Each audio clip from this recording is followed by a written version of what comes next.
کتنے سے اسلام بھائی ہوں گے جنہوں نے شاید برسوں تک قرآن نہیں کھولا ہوگا، گھر کے اندر قرآن قریب نہیں کھولا جاتا. یہ حال ہے ہم لوگوں کا.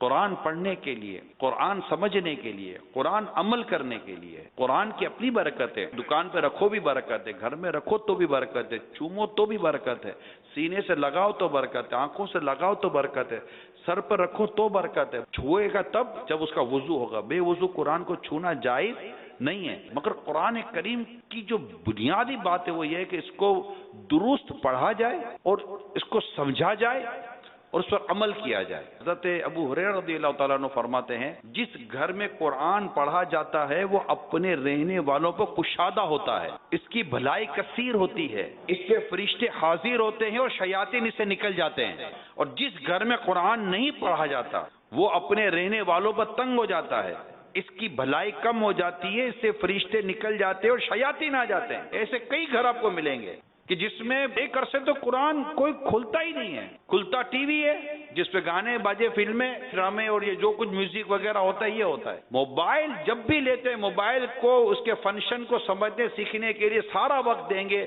قرآن درست پڑھنے کے لیے وقت نہیں ہے ہمارے پاس. اللہ کی پناہ، اللہ کی پناہ. ہماری چلو مادری زبان یہ ہماری قومی زبان ہے، ہمارے گھر میں جو بولی گئی، پشتو بولی گئی، پنجابی بولی گئی، میمنی بولی گئی، اردو بولی گئی، کوئی بھی لینگویج ہمارے گھر میں بولی گئی، ہم نے وہ لینگویج سیکھ لی. مگر اس سے ہٹ کر جو ہمیں لینگویج سیکھنی پڑی کسی بھی کام کے لیے تو انگلش بھی ہمیں سیکھنی پڑی، فرینچ سیکھنی پڑی، اسپینش سیکھنی پڑی، کوئی اور لینگویج سیکھنی پڑی، عربی بھی سیکھنی پڑی. ہر چیز سیکھنے سے آتی ہے. مجھے یہ بتائے کہ بغیر سیکھے کچھ آتا ہے؟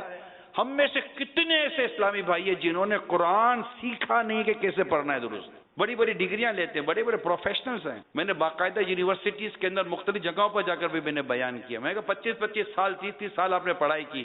اب آپ اپنے آپ سے پوچھیں کہ 25 سال 35 سال پڑھایا کرنے کے بعد، سرٹیفکیٹ لینے کے بعد، پروفیشنل ہونے کے بعد بھی کیا دیکھ کر قرآن پڑھنے آ رہا ہے؟ دیکھ کر قرآن پڑھنے جس کو نہیں آتا، پیارے اسلام بھائیو، بینگ اے مسلم اب جسٹیفائی کریں، انصاف سے بات کریں. کیا ایسا آدمی کو آپ پڑھا لکھا کہیں گے جسے دیکھ کر قرآن پڑھنے نہیں آتا ہے؟ اللہ پاک ہم کے قرآن درست پڑھنے کی توفیق عطا کرے.